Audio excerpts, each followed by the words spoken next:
predajem ti i dušu svoju. Živim za tebe, neka svaki moj dan, svaki tren života moj bude za tebe. Ova zora dolazi, zovu žrtve velike. Ko je taj koji daće ti snage da mu nosiš plodove? Nova zora dolazi,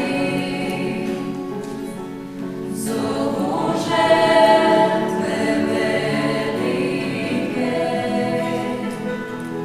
Ko je taj koji daće ti snage da mu nosiš plodove? Prva ljubav opet te zove, da ti krila podigne. Prva ljubav opet te zove, da joj priješ iz vode. Prva ljubav opet te zove, da ti krila podigne. Prva ljubav opet te zove, da joj priješ iz vode. Uzmi mir ako trebaš dođi, umoran žedan dođi, ne moraš ništa činiti. Uzmi mir ako trebaš dođi, umoran žedan dođi, ne moraš ništa činiti. Prva ljubav opet te zove, da ti krila podigne. Prva ljubav opet te zove, da joj priješ iz vode. Da joj priješ iz vode. Dobar večer, dragi prijatelji, i dobrodošli na novi susret projekta 2:1:1. Nažalost, zbog nepredvidivih okolnosti naše najavljene predavačice, gospođe Else Jurun, tema večerašnjeg predavanja nije ona najavljena financije, već obred vjenčanja, ali samo prvi dio, a drugi dio ćemo poslušati u ožujku. Radomago Volarević, inače profesor i liturgičar na KBF u Splitu, približit će nam temu na način da nam ukaže na važne pojedinosti oko samog sklapanja obreda vjenčanja. Pozdravite ga jednim velikim pljeskom.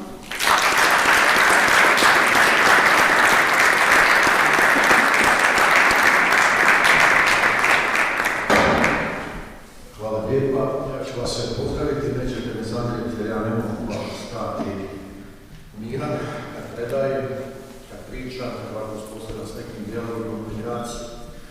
Evo mi vam je već rekao silom prilika, dogodilo se da sam ja doslovno zadnji čas saznao da treba držati predavanje i nećete mi zamjeriti ako malo zarucam, ali snaćemo se bez većih problema.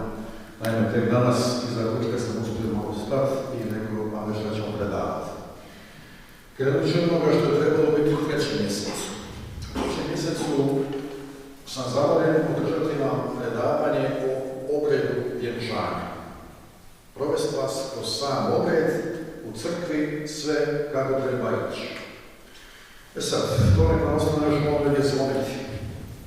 Onda sam malo stao popodne, kao šta bi ja sad večeras mogao o tome pričati kao nekakav put.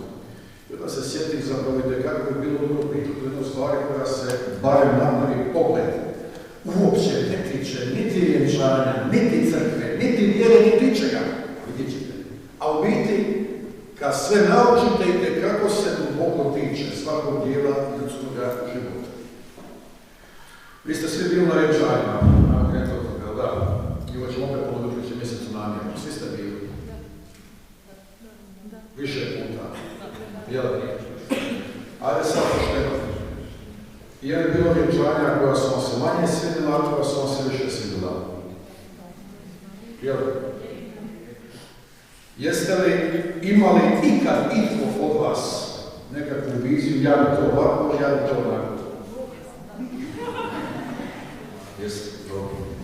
Jeste li, koliko vas ima, koliko je vjenčan? Koliko vas je vjenčan? Malo. Dobro, evo tako i vjenčan. Jeste li imali slučajno razgovore sa župnicima, svećenicima koji su vjenčavali, bili ovako, a on kaže ne može. Je li bilo to kako? Da. Dobro. Šta mislite zašto? Je vas to povjerilo? Oprosti što sam ovako izgledala, ali ovo moram da postaviti tu. U neku ruku. Dobro. Neću ulaziti u to što je svećenik zahtijevao od vas, što ste vi tražili od njega. Ne važno. Da ste tražili od mene na dobru vjernicu, ja vam definitivno jasno razložio i vidite zašto. By the way, ovdje ima i moji studenta, ali ćemo dobro znati ovo o čemu govorim, a dobro će doći ponavljati. Nije pravo. Vidite. Obred vjenčanja vrlo je zanimljiv. Vrlo je čak jednostavan. Jedno što vas nekada ovako povuče su vaše emocije. Meni se to sviđa. I često obrede vjenčanja idealiziramo nesmisno. Jer na podsvijesti stoje filmska vjenčanja. Neko večer sam gledao neku komediju i bilo opet vjenčanja. Naravno, samo sam kad vidim vjenčanja na televiziji, na filmu, odmah me, ja se samo nasmijam. I nekako, ja razumijem da je to, kad se budete željeli udavali, vjenčavali, da je to velik napad, to je meni jasno. I ja isto tako razumijem da vi želite da to bude što svečanije i da vam postane lijepo i usluge. Možda čak neko ovako koji ima smisla za estetiku, želi da to bude što ljepše, koji da fotografije isplati lijepo. Sve je to sjajno, sve je to divno, sve je to i korisno, da pače. No, sam obred vjenčanja nije puka formalnost pred crkvom. Ne. Vi to već i znate. Nije to ni samo puko molenje Boga, evo Bože posveti ove mladence. Ne. Već ovdje vam zapravo su prvi izvori ovog eventualnog sukoba sa župnicima od kojih ćete se vjenčati. Naime. Kad se idete vjenčati, vi idete proslaviti sakrament. Vi idete slaviti sakrament. Vi ste učili iz vjeronauka da ima potpuno 7 sakramenata, baš smo i tako sad definirali 7, dakle u srednjem vijeku je znalo biti 30. 7 sakramenata. I naravno ženidba, iako je u popisu s obično stavljeno na zadnje mjesto, nije uopće manje vrijedno, dapače prva je ustanovljena. Ako otvorite opet malo evanđelje i pročitate, isti baš prvo ustanovio ženidbu. Što Bog služi, čovjek neka ne rastavlja. Ženidba je isto tako jedan od glavnih elemenata stvaranja. Dodajte prve stranice Biblije, jer vrhunac stvaranja je čovjek. Na svoju sliku stvori Bog čovjeka, to znate već da je jedan čuveni muško i žensko stvorenje. Tvrtak čovjek od početka. Sad, budući je čovjek izgubio onu prvotnu svetost, sad mi pokušavamo sebi posvijestiti svetost žene. I ženidbi koja je sada nakon Hristova djelovanja uzdignuta puno više nego čak na prvom manju, sad je sakrament, sad je slika Boga u ljudskom životu, to vam je ženidba, muško i žensko, koje pokvara za treće, to vam je slika trojstva, možda ste isto čuli, no, sada ova ženidba ima jednu puno uzvišeniju funkciju, dostojanstva, ako hoćete i časta, da se priznaju. I ženidba je sakrament. A sakramenti su, učili ste isto napravnu definiciju, trećem osnovne, kad se djeca spremaju za te sakramenti su vidljivi znakovi da vidljive Božje milosti. To svi znaju se savršeno. Naravno, pitaš, kasnije nekoga, pitaš nekog ljude vašeg godina šta to znači, nemaju pojma. Ali gledajte, u sakramentima djeluje milost. Božja milost. Djeluje toga časa, ali ima tendenciju da vi uvijek primate i uvijek u svom životu aktualizirate. Nešto samo to već na čovjeku kako dijeli, ako se sjećate. Sad vidite. Kad mi primamo milost, mi sebe posvećujemo. To je ta posvetna milost koju nam Bog daje. I od Boga dolazi milost. No, Boga kaže Sveti Ivan, kojega ste ovih dana slušali, ako ste namisama bili, kaže Boga nitko nikada ne vidi. I s Bogom ne možemo tek tako uspostaviti kontakt. Jer lako je molitvu napraviti, lako je nekako se emotivno uživjeti, lako je sve to lijepo, međutim, Boga nitko nikada i dalje ne vidi. I mi ne znamo kako izravno govoriti s Bogom. Bog je nama govorio i u čovjeku i Bogu Isusu Hristu i ostavio nam je svoju riječ. Ali opet sada i ovdje nemamo ništa opipljivo. A mi smo ljudi opipljivi. Mi smo u tijelu. Tijelo je zapravo naš prvi medij, prvi element susreta sa svijetom. I mi moramo nešto, ima da se nešto zakače. I tijelo je zapravo prvi korak naše komunikacije. Najprije jedni s drugima, jedni ćemo spoznati, a potom i s Bogom. Znate, s Bogom komuniciramo i tijelom i dušom. I jedni s drugima komuniciramo i tijelom i dušom. Koliko vas se sad ovo učinilo, nelogično. Nažalost, nema slajdova, to će biti 3. mjesec. Ja obično volim raditi sa ovim slajdovima, pa da malo ilustrirati ovo što govorim, pa ćete nadam se da još bolje shvatiti. Pa vam to možda bilo jasnije, ovako ne na grafički, odnosno napravili nekakvu skicu, pa bi to možda bolje shvatiti. Ali dobro, mislim da ne shvaćate. Komunikacija je bitna, nema komunikacije bez tijela i bez duha, duše, kako god hoćete. To je nužno. To je jednostavno nužno. Da bi mi na jedan takav način intenzivan komunicirali, nije dovoljno samo da činimo ono što bi svako od vas rekao, kako mi komuniciramo, ajde šta bi sad već imali, vi što ste na teologiji Šulca, bilo znate, Barovi. Ajde, kako komuniciramo? Koji je naš nekakvani način komuniciranja? Riječ, razmjena riječi, to je komunikacija. I komunikolozi o tome često govori i to je možda i glavni način komunikacije. Jesu samo riječi, ajmo gledati. Šta je to neverbalno? To je naučno. Šta je to neverbalno? Govor tijela. Govor tijela. Znači kako da komuniciramo? Osim riječima, auditivno, kako još? Vizualno. Komuniciramo svim osjetljivima. Koliko imamo osjetljiva? 5. Svim osjetljivima mi komuniciramo. Ovo znači. Prvo osjetljivo koje komuniciramo je vaš vid. Koliko ono, 70 i nešto posto informacije iz okoline koje imamo vidu. Drugo osjetljivo koje komunicirate je sluh, potom olfativni, to se tako zove tehnički, miris. Znate kad se malo parfemu našmicate, da ugodno me, ugodno vama, ugodno vašem prihljima, sjajno, parfema malo i na koncu dobijemo, osjet, opit. Te kako bitan način komunikacije. I sve su vam to elementi komunikacije koji su nužni. I sad dolazimo i dalje do ovoga neverbalnog. Ovo je sve vidljivo i ovo sve na način pomaže. No, ako ja sada dođem da okružim te ruku, gledam, ja sam doma. Šta ima radim? Je ovo komunikacija? I te kakva komunikacija? Zašto smo se rukovali? Zašto smo se rukovali? Ajde. Poznam, a zašto ga poznam?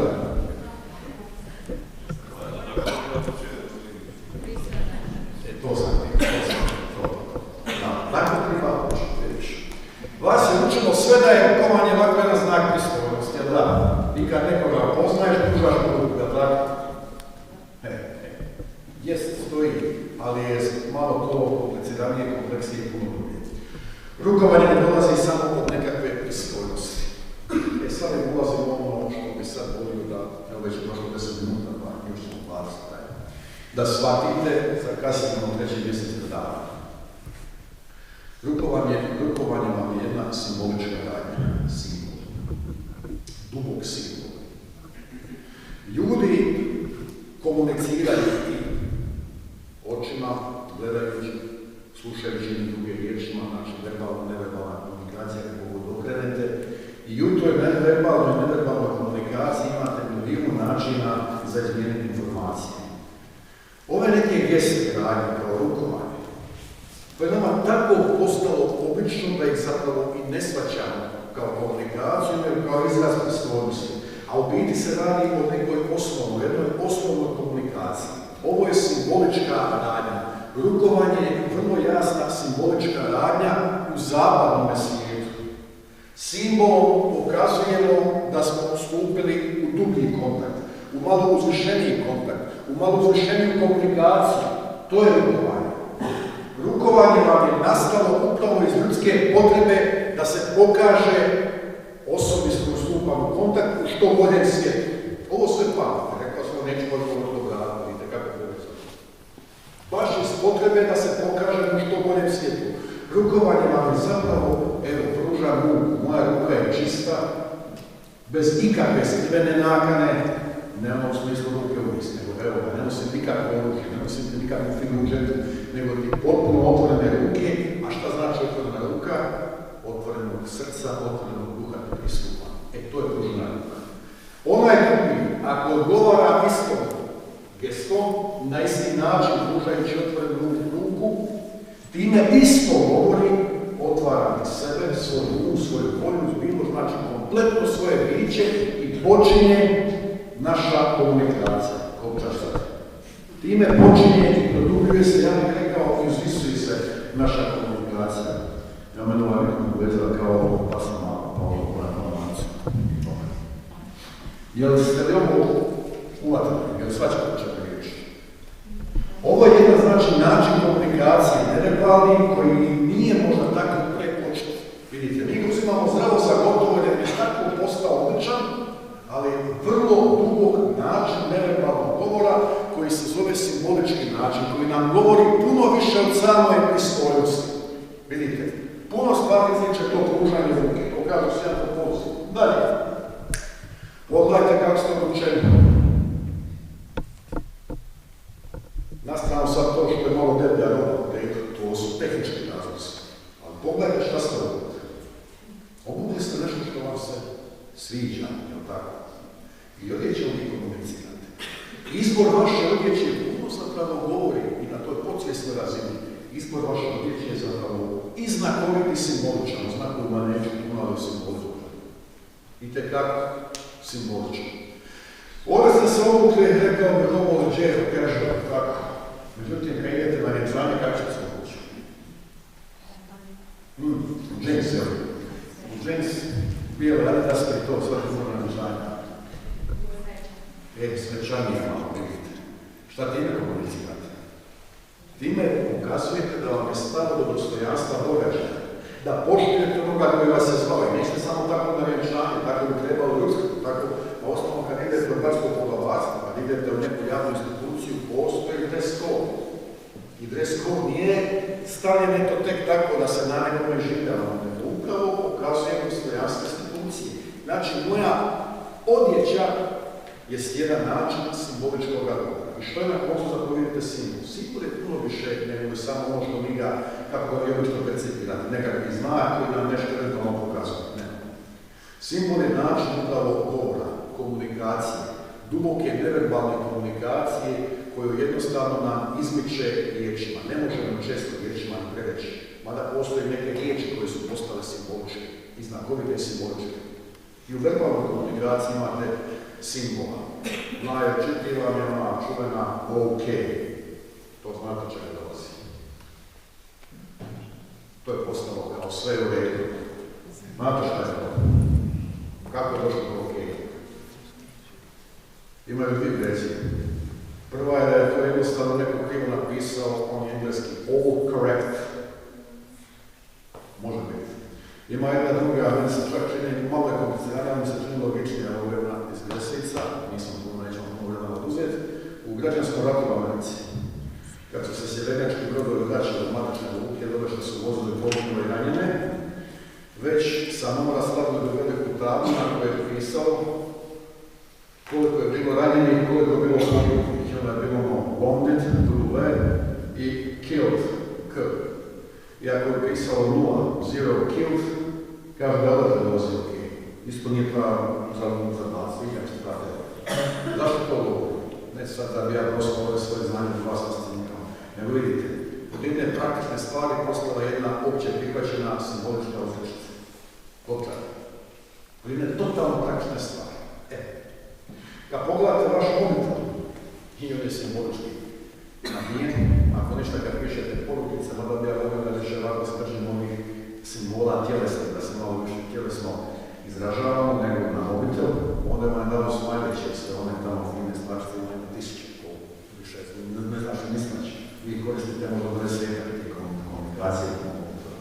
Ali sve vam je to puno tih komunikativnih elemenata, jer svi znamo da se riječima ne može se izreći. Komunikacija zahtjeva simbole, jednostavno ih zahtjeva. Bez njih ne možemo. Rekao, pružanje ruke je znak pozdravljanja na zapad.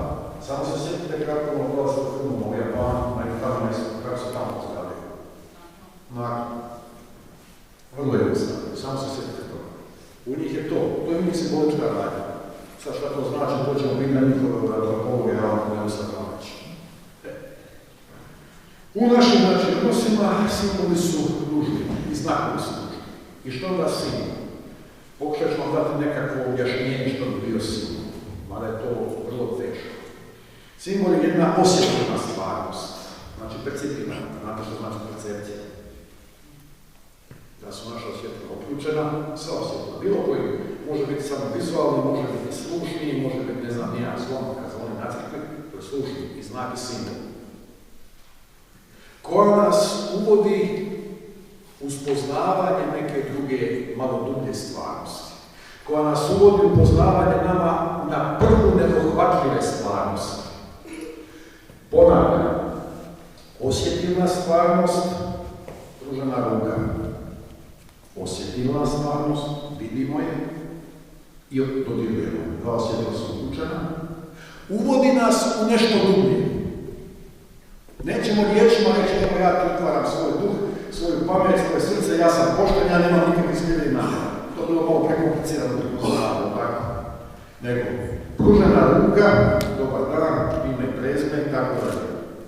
Vidite, uvodi nas u neku stvarnost koja toga časa osjetilima nije vidljiva, odnosno nije dohvatljiva. Jer dohvatljiva. Ovo ako shvaćate, onda možemo početi shvaćati određenje znanja. Uvodi nas simbol u neku dimenziju koja našim osjetilima nije vidljiva. Pružena ruka. Ili, ono što studentima, sad se studenti moji nasmijati, kava, kad kaže ono poput kava. Evo Danijela se smije, kak materija. Ajmo popit kava. Koliko se danas kava popili? Dobro, šalim se, ali nije to bol. Kad kaže trebamo piti kavu, šta znači ovo piti kavu? Doći, popijemo kavu i idemo dalje, jel? Kao Italijani. Nije to to. Kad se kaže trebamo piti kavu, to je malo barem u našem modernom miljevu. Puno šire, ajmo malo sist, ajmo malo počakulat, ajmo malo govarat. Ajmo malo govarat, razgovarat. Ajmo malo siskat, mjeriti informaciju, ono, kava, nećete naručiti kavu, nećete naručiti čaj, nećete naručiti sok, nećete naručiti, ne znam ja, Jägermeister, Jack, šta vam reći, šta vam dođe, kopčar. Ali kad se kaže idemo na kavu, vidite koliko je to u našem društvu postala simbolička, jedna uzrečica je simbolička akcija. Nije to samo popit kavu, kao mogu popit sami, ja svaki među nama ne sami popijem, nalazim da primjer u krena posao. Ali kad vi kažemo sjest na kavu, vidite koliko to percipira daljnjih događaja. Puno više nego što ti možemo izreći, tako? Ako s nekim sjednete ga na kavu, znači da tu osobu ili uvažavate, ili želite s njom biti, i imate neki poslovni odnos. I s kavom se izriču neke stvari koje nećete moći do kraja izreći riječima. Jel' kopčate? To je to.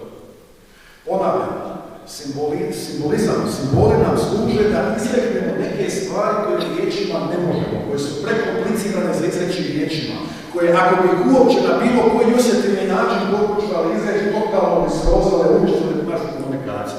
Ostalo bi ništa. Kaže, pružena ruka, kad bi ja išao objašnjavati, evo ja sam okrenuo ruke, kad bi ja išao nekome crta smješka, smajlića, nema gotovo, komunikacija postaje komplicirana.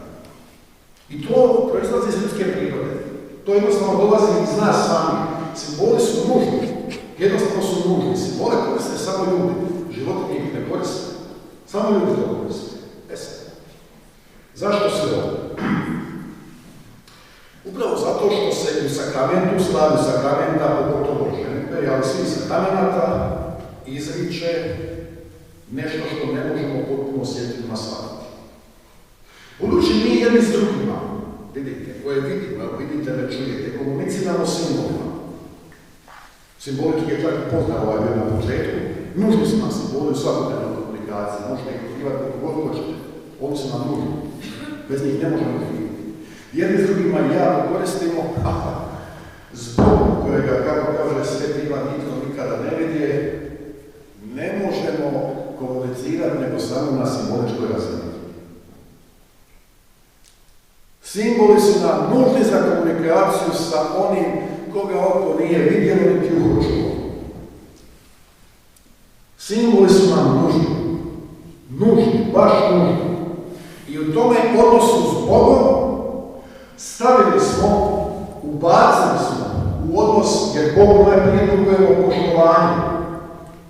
poštovanje i zahvalu. U taj odnos poštovanja i zahvale sa Bogom ubacili smo naše simboličke akcije.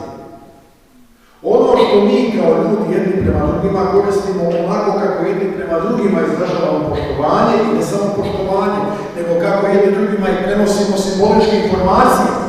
To sve smo ubacili u slavlja sakramenta, ili ako hoćete u liturgiju.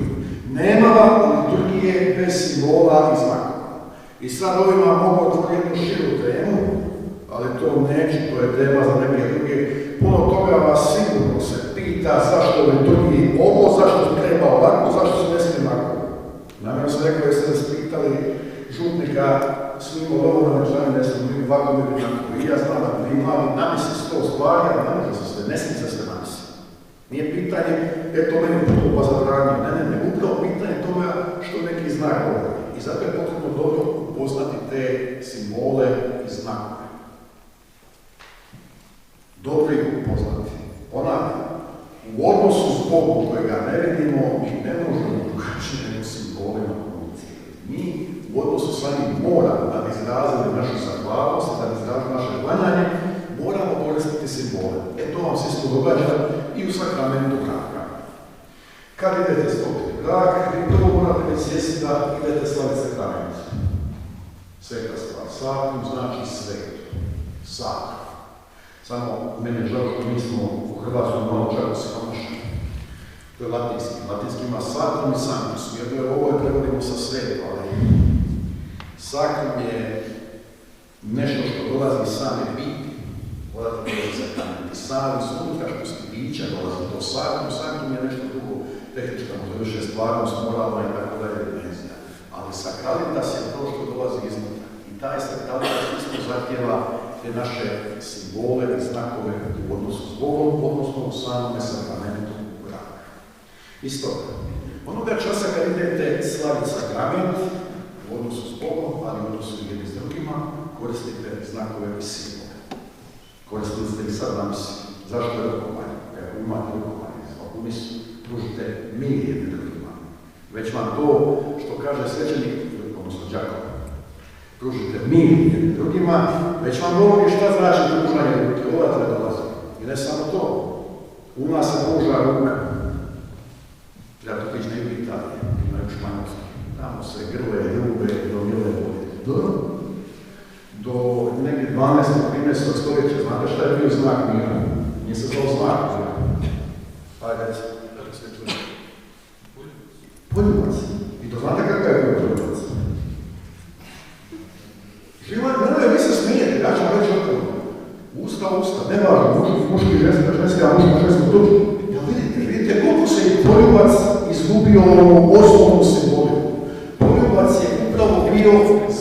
mira i zahvalnosti. Uopće nije do 12. i 13. stoljeća imao niti prizvuka erotičnosti, seksualnosti, niti nikoga nije imao. To je tek negdje od novijega vijeka počeo dobivati tu nekakvu erotičnu prizvučnost, erotični prizvuk nadoma koji u filmovima imate, tek u novije dobu. Uopće nije njima to bilo na kraj pameti. Sveti Benedikt u svome pravilu piše: opat kad očekuje gosta mora najprije pristupiti, pozdraviti ga, oprati noge i poljubiti ga. On je uopće ne dovodio pitanje kako je taj poljubac, ili u obraz ili u usta, bez ikakva pardona. I to je bilo potpuno normalno, hvala vidite. Već vaš smjer govori da je simbol upalio. U to doba simbol je taj bio vrlo jasan. Ali danas je poljubac simbol. Samo su se okolnosti promijenile, pa je danas poljubac, ono što kaže, postoje sad ne znam, kaže francuski poljubac, ne skoro gluposti. Poljubac imate malo ovako strastni, malo manje strastni, ali ne važno. Poljubac usta se do nas isključivo gleda kao nekakav erotizam, ja ne da tako nazvati. Kontakt, što ne reći. Izgubio svoju osnovnu funkciju. Zato u liturgijskim slavima simbole je bitno shvatiti, bitno ih je obrazložiti, jer svi su oni nekako potekli upravo od nas sami, iz naše prirode. Svaki simbol je potekao iz naše prirode u svim sakramentima. U svim sakramentima. Neke do duše sam Gospodin rekao i dao nam ih da je koristimo kao krštenje vodu i kao kruh i vino Euharistiji, a neke smo vidite kako sami jednostavno vidjeli da mogu funkcionirati, da bi označili tu milost Božju i da to funkcioniranje kako može donijeti plod. A tako u sakramentu vjenčanja, omačku, i sad ću polako privoditi kraj, da ne bi sve, pa će ostati malo za drugi put. U sakramentu vjenčanja, osim ovih simbola koji ima, tako će da slave smislu, ja svima kažem da mogućno slavite sakrament vjenčanja zajedno sa sakramentom Euharistije, 3 minuta je slava duže, koji će propovedati.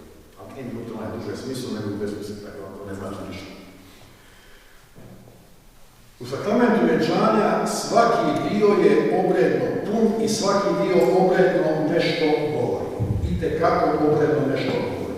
I onda, kad idete organizirati svoje vjenčanje, sjetite se upravo Boga. To je znakovita i simbolička radnja kojom slavimo Boga, zahvaljujemo Bogu i od Boga tražimo posvetu za naš zajednički život. Koristeći se simbolima, osjetilnim stvarnostima koje su nam date, koje smo uzeli iz svoje kulture i dolazimo pred Boga. I sami ću sad završiti, barem za večeras. Prvi i osnovni simbol vjenčanja jest zajednički ulaz mladenaca. Iako u nekim krajima tradicionalno može da ulaze odvojeno, to je sad pitanje, ali u europskoj kulturi izuzetno mislim da je bitno naglasiti da mladenci ulaze zajedno. Ovo ću namjerno reći, ovo ćemo ponoviti u 3. mjesecu i dobit ću vam. Može se nekad napravi neka iznimka, ali mladenci ulaze zajedno. Zašto?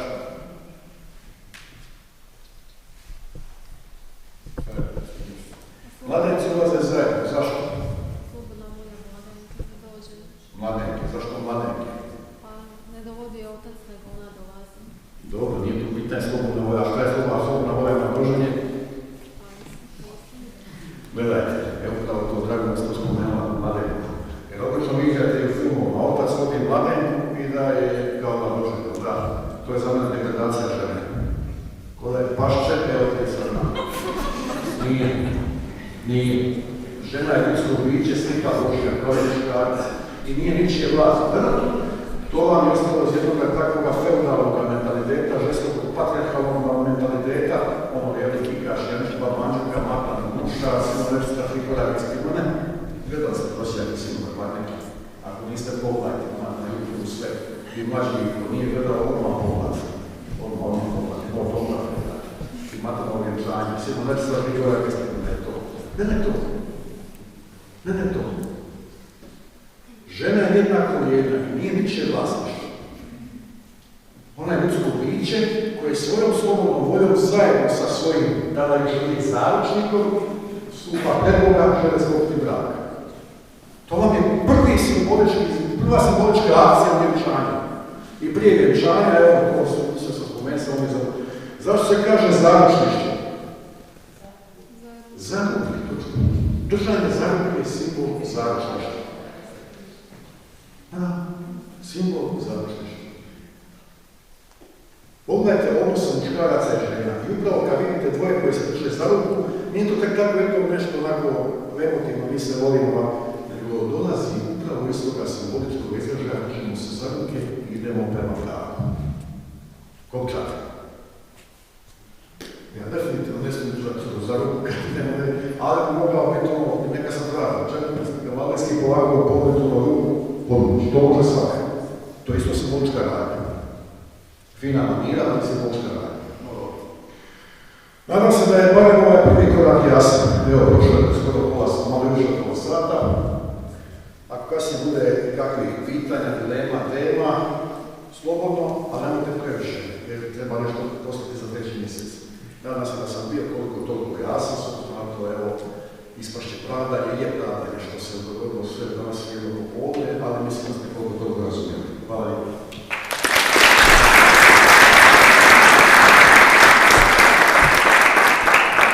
Sada slijedi drugi dio našeg susreta, to je svjedočanstvo bračnog para Živanić. Oni će nam se sami ukratko predstaviti te ispričati svoje iskustvo, kao i posvjedočiti svoju odvažnost za ući u brak kada se činilo da okolnosti baš i ne idu njima u prilog. Kako im ne bi bilo teško s ovako dobrom ekipom kao što ste vi, ohrabrite ih jednim velikim pljeskom.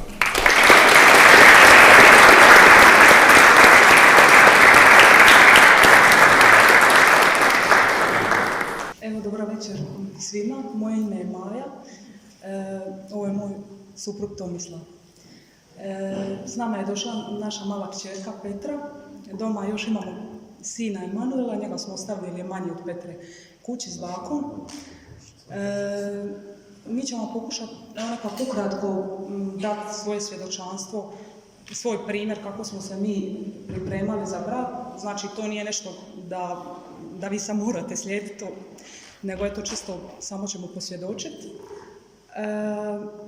Evo, mi smo se na brak odlučili, odnosno zaručili smo se nakon 8 mjeseci veze i baš tada nekako, baš u tom razdoblju kad smo odlučili napraviti taj korak, nekako mi se činilo kao da su i napasti bile veće. Ali, ne znam, vjerojatno znate, kad se, sigurno ste puno puta o tome razmišljali, o vjenčanju i sigurno imate nekakve, razmišljate koji su preduvjeti za stupiti u brak. Ne znam, možete sad dignuti ruku svi koji ste u vezi, baš me zanima koliko ima toliko ljudi. Dobro. A ima li možda zaručnika?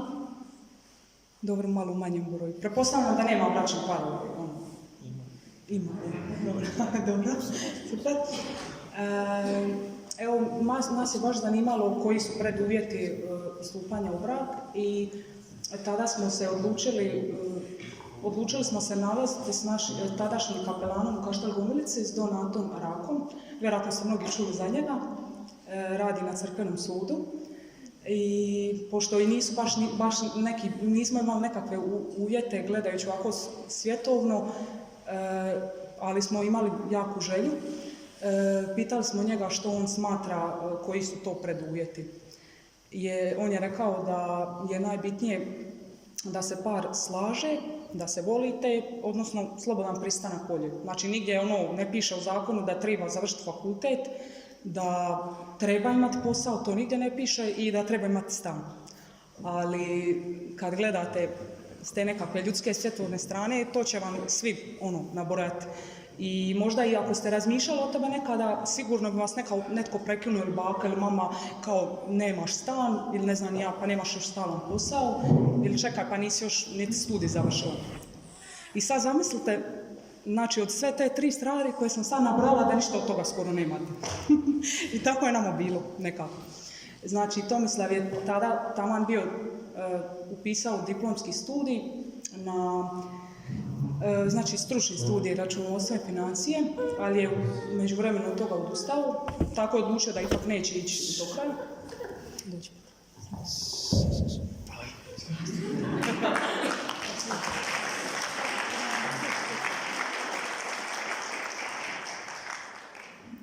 sam tada bila 4. godina, smjer turizam na Ekonomskom fakultetu, odnosno 5. godina, pardon. I u trenutku kad me Tom sad zaprosio i dobro, to mi je sve bilo super, ali nisam mislila da bi se moglo kroz dogledno vrijeme da bi mi mogli imati vjenčanje. Smatrala sam da opet treba pripremati se možda godinu dana, 2 godine dok bar ne završimo fakultet ili dok ne nađemo posao. Također stan isto da se i za to smislimo. Ali se to jako brzo odvijalo, jer baš nekako, ne znam, evo, mi možemo posvjedočiti da smo živjeli čistoću i opet živjeti čistoću nije baš lako i u jednu ruku i zbog toga smo se malo ranije odlučili da se ranije vjenčamo. Znači, nakon 8 mjeseci, bili smo sve skupa godinu i pol u vezi i nakon toga smo se vjenčali.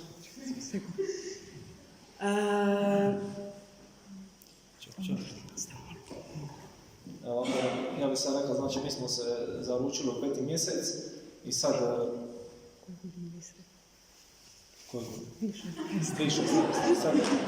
I sad mi smo se zaručili, ali nije bilo u početku toliko napasti, jer mi nismo uopće planirali tada vjenčanje. Ja sam bio tada, kako smo išli dosta često kod nje u Župu u Gomilicu, kapelan je bio do Ante Rako, ali ja nisam uopće znao da on radi na crkvenom sudu, nego sam htio kod njega ići da ne smetam župnika. Jer sam mislio da on ima više vremena. Međutim, evo, mi smo njega dosta dugo čekali taj prvi put. Ja sam njega doslovno pila 2 mjeseca kad ćemo se naći. I taj prvi put kad smo se našli, to je bilo nakon mise, nakon večernje mise, on je bio mrtav umoran jer je cijeli dan radio, iako je bila nedjelja. Valjda je imao nekakvih obaveza. I sad on kad je nama rekao slobodan pristanak volje, kada da se ispunjavaju ti uvjeti, jer nama su svi govorili kada ćete se vjenčati, nemate ni stan, nemate ni posao, niste ni fakt završili. I sad on je slušao sve te predrasude. Prva osoba koja je rekla da je, ajmo reći, na našoj strani. I to je nama puno značilo, onda smo mi vidjeli i onda smo u biti saznali da on radi na crkvenom sudu. I njemu je isto to bilo, s jedne strane je to Bog je nas poslao njemu, jer ljudi mu samo dolaze, nastavljaju se. On nama poslije priča koji su slučajevi bili, neki su rastali, doslovno nije prošlo 24 sata. Ja to nisam mogla vjerovati. A mi mu sad dolazimo da ćemo se vjenčati, da bez posla, on ne može vjerovati, on u šoku cijeli. Baš se sjećam kad smo mi došli, kažem, hvala Bogu, napokon neko da će se vjenčati, svi se samo rastavljaju, baš se sjećam toga. I kako smo se mi našli s njim par puta, ali to je stvarno puno značilo. Među ostali, jedan put nas je odveo na bračni vikend u Zaostrog, gdje smo mi upoznali bračni par Elizu i Nikicu Jurun, a to je isto bilo svjedočanstvo, mi smo to baš žarko želili i dan prije on nama kaže da mu se pokvarila auto, ali mi smo trebali ići sa njom, da ne možemo ići, a mi smo već pripremili sve da idemo. I onda nas je u zadnji čas ipak je Bog providio da Eliza i Nikica koji imaju 6 sinova imali su kombi, tako smo se svi strpali u njihov kombi i išli u Zaostrog. I kad smo došli u Zaostrog, Donante je predavala, tada je bila aktualna knjiga Amoris Laetitia. I onda on isto, mi smo srušili tu sve predrasude od njih, zato što su svi govorili kao treba imati to svjetovno, treba imati stan, posao. Međutim, mi smo se htjeli vjenčati i onda smo odlučili u biti da s njim smo se pripremali, on nama samo davao smjernice. Nije nas ništa nagovarao i mi smo se odlučili u 12. mjesec. Dobro. Znači, u 12. mjesec 2016. mi smo razmišljali kao moglo bi to biti kroz godinu dana i nismo stvarno htjeli puno žuriti, jer smatrala sam opet da završim do kraja 5. godinu faksa i da nađemo nekakav posao. Međutim, vrlo brzo smo, možda kroz 2 mjeseca, uspjeli naći salu. Sve smo uspjeli srediti, sve u vezi organizacije vjenčanja. I kad smo ljude pozivali na pir, svi su se većinom čudili, jer većinom kad te netko zove na vjenčanje, to bude znaš godinu dana da imaš priprema. Pa bi se ljudi iščuđavali, čekaj, samo se, koji je sad mjesec? A mi za mjesec dana se vjenčajemo. I što sam htjela reći još ne znam. I uglavnom, htjeli bi samo posvjedočiti da opet nekako Bog je to sve posložio. Živimo u obiteljskoj kući, u prizemlju, u malo manjem stanju od 40 kvadrata. Na kraju Tomislav je u početku braka nije odmah imao posao, međutim to se isto riješilo, za 3 mjeseca je našao posao. Vrlo brzo su mi djeca došla, na početku braka smo, zatrudnila sam, dobila sam Petru kasnije, iza toga je Emanuela. I ne znam, htjeli bi samo posvjedočiti da nikad vam neće biti sad sve idealno, sve te stavke što svijet nameće i nikad vam neće izgledati da je pravo vrijeme za odlučiti se na brak. Znači nikad se to neće sve izgledati idealno i ako smatrate da želite i mislim želim vas ohrabriti da se odlučite. Sad normalno ne kažem da ne trebate imati posao, stan ili ne znam ja sve to, ali ako jedna stavka ne štima, ne znači da niste spremni za brak. Evo, ja bih samo htio reći da sam bio završio 3 godine, krenio sam 4. i 5. godinu, ali sam vidio da je nemoguće uskladiti bračni život, fakultet i tražio sam posao.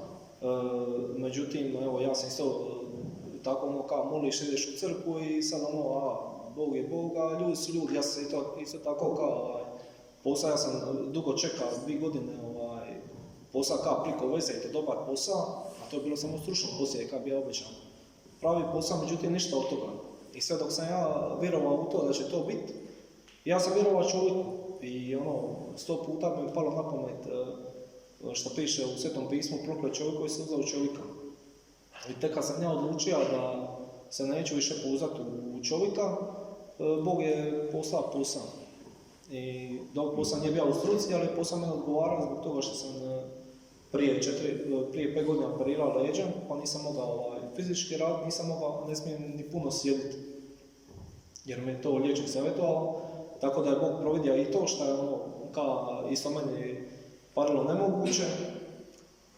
I htio sam reći da to se na kraju sve posložilo. Kad smo pripremali se to je bilo znači u prizemlju moje kuće, to mi isto puno značilo što je jedan župnik rekao kao vjenčajte se, puno tih prostora stoji prazno, kao vjenčajte se, pa makar ne znam ja za početak živjeli u manjem stanu, nije bitno, ovako ti stanovi propadaju, a ljudi se ne vjenčaju, svađaju se zbog toga. Tako smo i mi odlučili, znači manje puno su naznačile te svete mise, posebno kroz vrijeme dok smo hodali, dok smo živjeli zaruke, ne bi izdržali tu čistoću da nismo išli na svete mise, da se nismo molili zajedno, puno nam je to značilo, molitva krunice, ne bi to uvijek bilo, ali smo gotovo svaki put bi izmolili bar jednu zdravu Mariju, pomolili se slava Otcu i uvijek kad su bile napasti, sveta ispovijed, sveta misa, tako i kad smo se vjenčali, prije Petrinog rođenja u naš dom je došao kip Ose Fatimske koji kruži po našoj župi Gospod otoka s nakanom da se moli sveta krunica u obitelji i to nama isto puno pomoglo. Tada smo osjetili baš moć i snagu svete krunice i počeli smo moliti. Tu prvu godinu smo molili skoro cijelu godinu. Mislim da smo možda par puta preskočili i sad zadnje vrijeme znamo zakazati, jer s 2 djece nije lako se uskladiti, ali se redovito pomolimo bar jednu 10. I mislim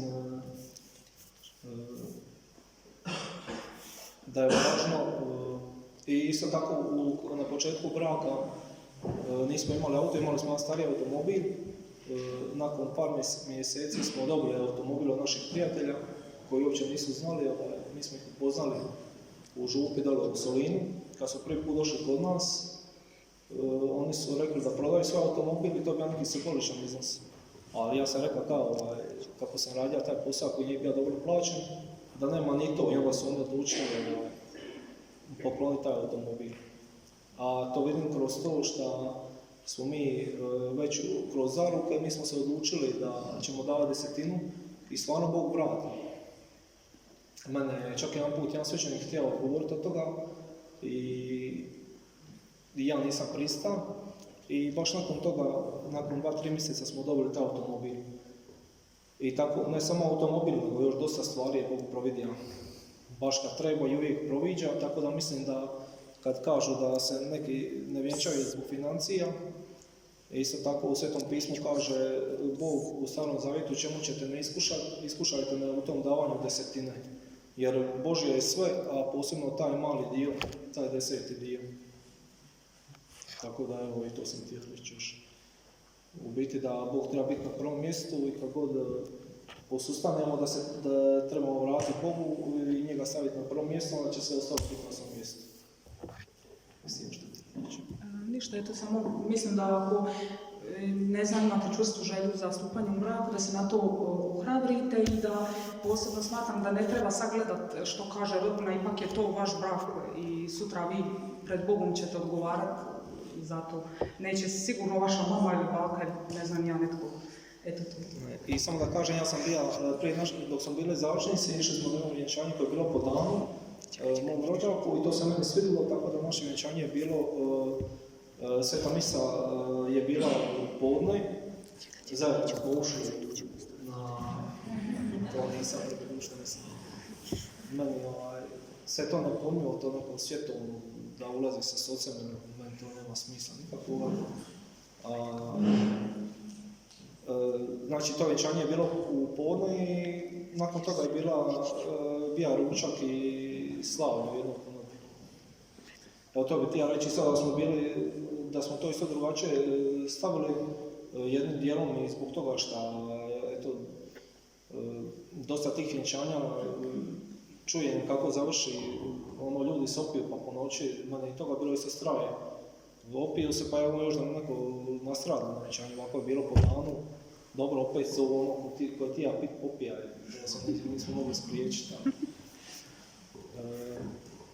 Kažem, sada ako ima neko pitanje, nek pita, mislim da smo rekli.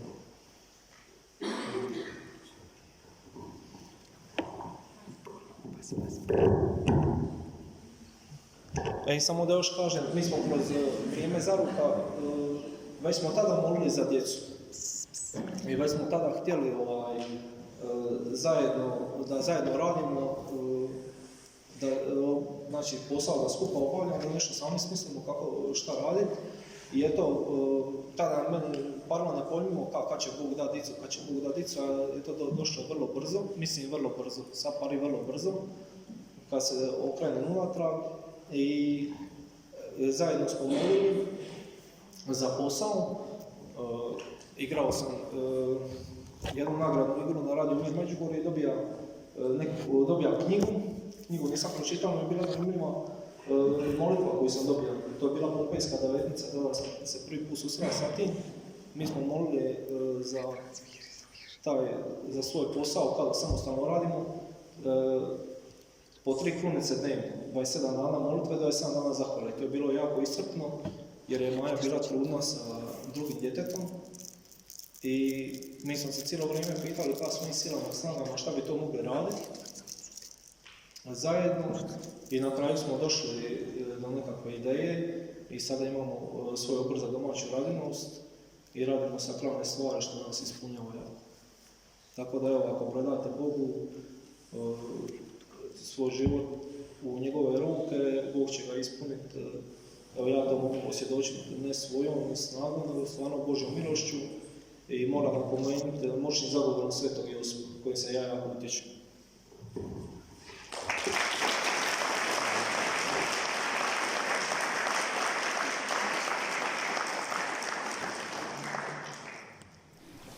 Prije svega bih zahvalila našim branjenicima koji nam svaki mjesec, svaki prvi utorak ustupe prostor. Zahvalila bih Radama koji predstavljaju Sveto pismo slavlje i vodi ovo predavanje. Visu Gloria Sakmana i Maji Tomislavu, pa evo svima molim vas uputite da me pjesam.